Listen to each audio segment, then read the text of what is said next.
Hello everybody and welcome back to Pierce Gaming News. I didn't upload a video yesterday because there really wasn't much to talk about and I didn't think it was going to be that interesting for you guys. But I'm back today and here we go. So how does the PS4 SharePlay feature work? Well, SharePlay is accessed through the PS4's party menu. If you're the host, you'll see a new option for SharePlay in the party menu, where you can give controller to visitor. This will give the guest control of the game for up to an hour. The host will need to be a PlayStation Plus member to use this feature, but not the guest, so the guest won't need PlayStation Plus. If the guest is on a PlayStation Plus member as well, you can use the SharePlay feature to play a multiplayer game together without the guest having to own or download the game at all. The link below shows you how simple it is to use the SharePlay feature, so if you guys were wondering, or if you guys own a PS4 and you want to know how it works, I'd recommend checking out the video. It's pretty self-explanatory, but if you guys just want to check it out just to see if it works, from what I saw, it looked fast and fun to do with friends, especially if your friend is contemplating on buying the game and they just want to see if it's worth the purchase or not. So you can't talk them into buying it, so they'll be like, fine, you show me the game then and I'll make my decision. So you could just do that. Or if they just live really far away, you can just share the game with them and have them experience them themselves without ever leaving their home. I really hope this is going to work out smoothly as they say, but I have this feeling that there's going to be a bunch of bugs in this. I hope not, but it's probably true since it's just a huge update. There's so much going on in this update.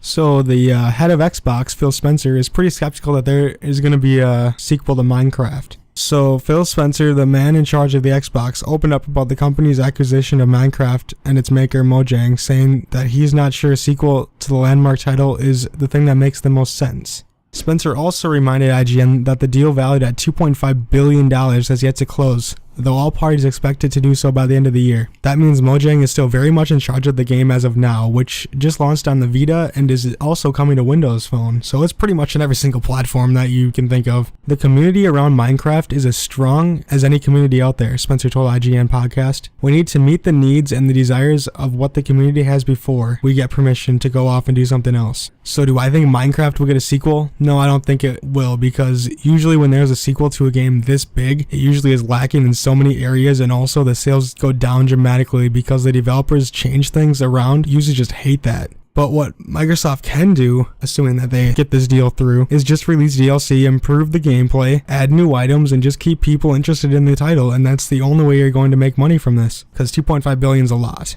Now, I'm not saying nickel and dime everybody because, DLC, they'd love to do that. They don't realize how much money you've already spent on the game.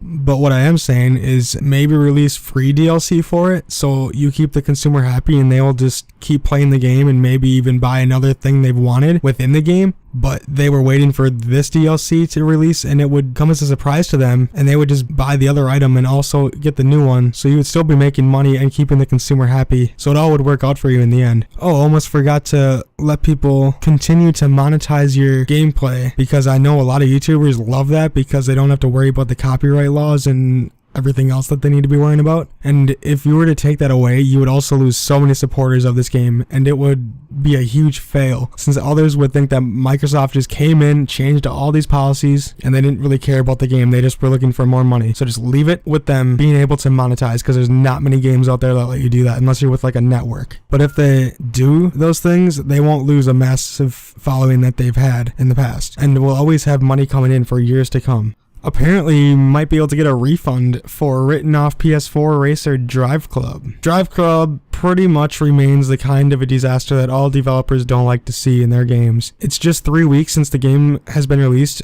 Are you guys entitled to a refund if you bought the game? The Sale of Goods Act should apply to video game software, Tootie told the British publication. This includes provisions that the good is as described and of satisfactory quality. The multiplayer functionality in Driveclub is arguably one of the core components, and so as it is not working correctly may be considered a breach of the act. If that's the case, the player can choose to reject it. It's a reasonable time and return it and obtain a refund for it. It's not quite as straightforward as that. As interactive entertainment lawyer Jazz Puro countered, if a game does not work as expected but the publisher is then able to remedy that, is there a claim? He asked theoretically. If the game does not have certain functionality at launch due to factors outside of the publisher's control, is there a claim? We just don't know the definitive answers to these questions yet. Sony has given digital refunds, but that is a lot easier to handle than a physical copy of the game because they can just transfer it back into your account. This just is like a big gray area because you don't really know if you can return your game because honestly, they're trying to fix it, but it's just a downward spiral. But let's just admit it here, guys. Driveclub is a failure as of right now. It looks like the game is improving its ways, but they took almost a full year to release the game. It was supposed to come out at launch with the PS4, and it still isn't ready to go. There is no excuse for that at all. This is why I wait to buy a game because I don't want to go out and blow $60 on a game that I can trade back in and get maybe $30 for at GameStop.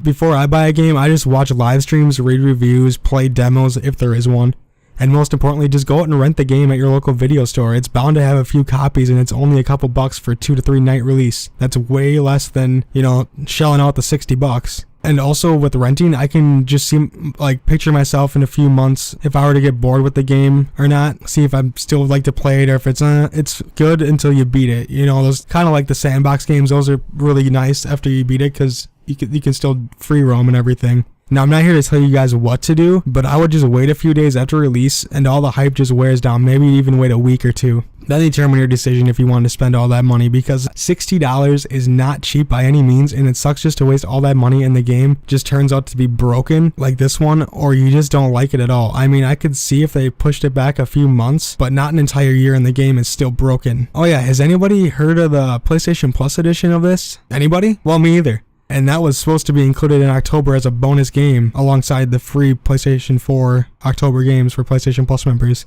We have a few more days left before this time is up, so maybe they can come out with it, on Tuesday or Wednesday or whatever, before the end of the month. I don't think it's going to happen. To me, it seems the games that were pushed back or delayed were very overhyped and they didn't deliver a finished product. I mean, look at Destiny. Haven't played it, but I've only heard bad things about it. Watch Dogs. It was so hyped. It was supposed to take over the GTA. That's what people, were thinking. And it wasn't even close to that. And now we have Driveclub. It's getting sickening. Seeing these games pushed back and not even delivering. It almost feels like the developers are just getting lazy with their games. I don't know, what it is. Maybe they're like, oh, we can just release, half a game and then we'll just throw in some DLC for $20 and we'll just nickel and dime the consumer. That's not how you want to do business at all, guys. I would say just release the game. If the game is buggy, release patches.